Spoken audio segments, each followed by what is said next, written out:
Happy holidays! The holidays are upon us, which means one thing. It's a season of stress. This is one of the most challenging parts of the year because, as I have talked about a lot, it's a time where Mother Nature says, calm down, relax, chill.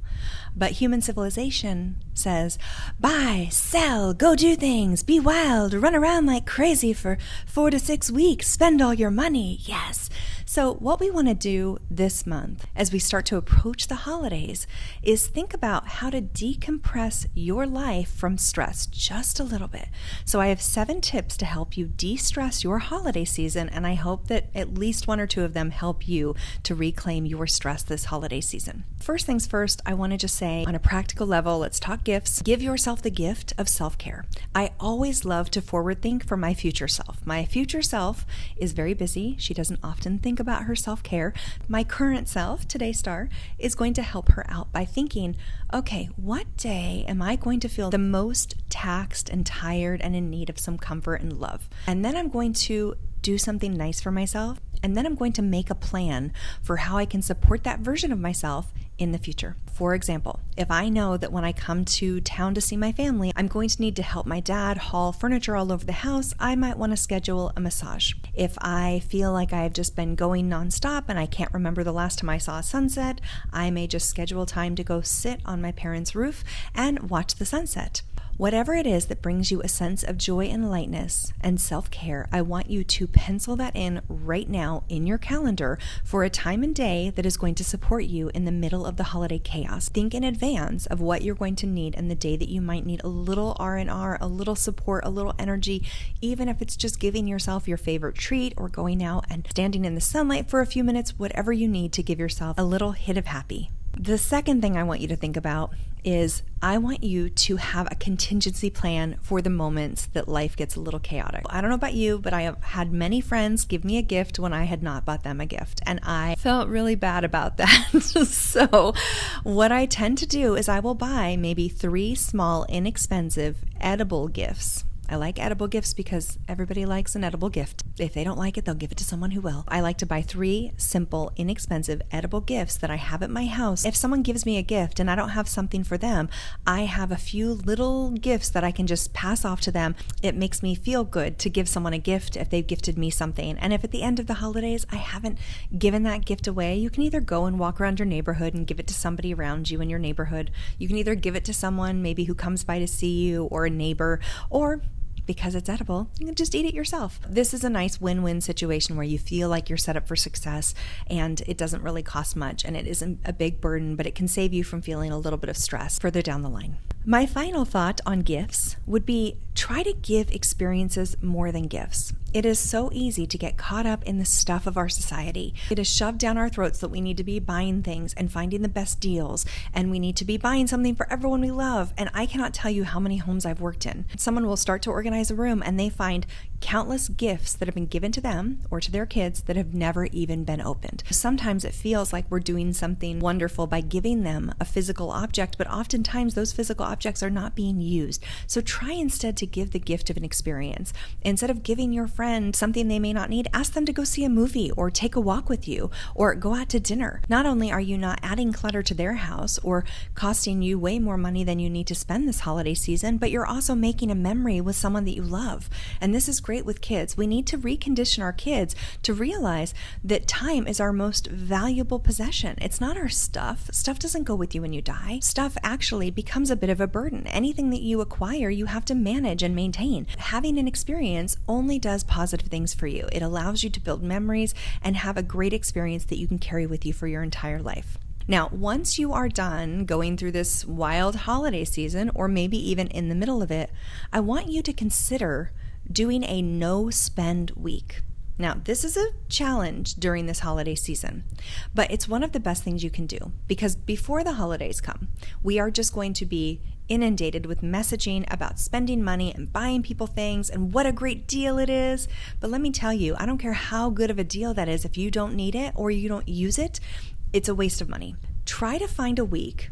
A month is fun also, but try to find a week somewhere in December or January where you can say, I'm not spending any money this week. Now, the impulse to buy may still be there, and that makes sense. But what you want to do instead, I always build a little note on my phone when I do one of these no spend weeks.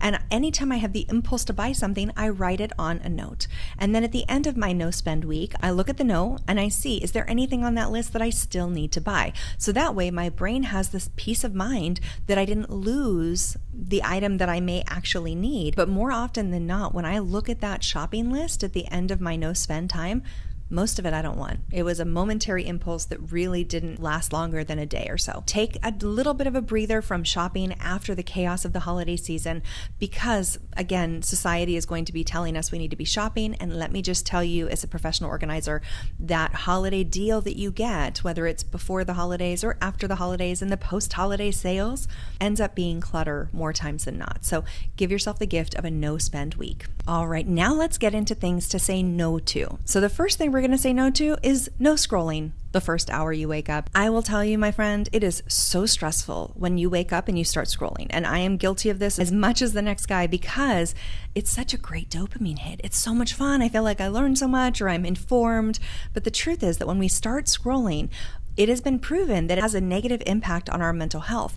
So what I like to do is when I wake up, when I reach for that phone, instead of starting to scroll, I will just turn on some music. And I have playlists or artists that I just really love, and I will just put them on and not think about it and just play it and go about my day. And let me tell you, that helps so much because it gives me this little boost. Music is so good for us. The minute we start hearing music, it puts us in a different state of mind. So you're actually focusing yourself for the day by the music that you put on, which is, again, so much better than scrolling and letting the rest of the world tell you your state of mind.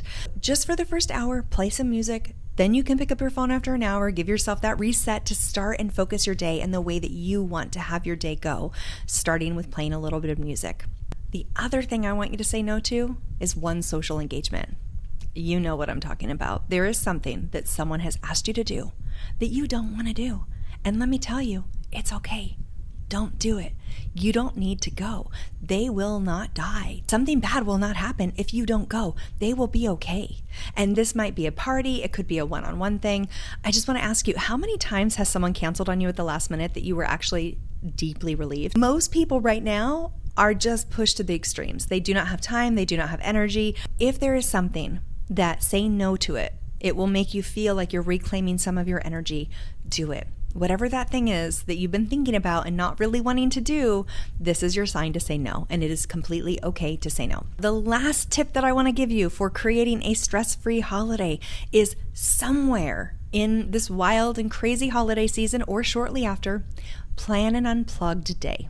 If you have never had a day where you unplugged, and when I say unplugged, I mean no TV, no phones, no electronic anything, no computers. If you can have a day where you remove yourself from all of your technology and just read a book, go for a walk, paint, do a puzzle, whatever feels fun and interesting and light to you, let me tell you, having an unplugged day, if you can do it on a regular basis also, is just amazing.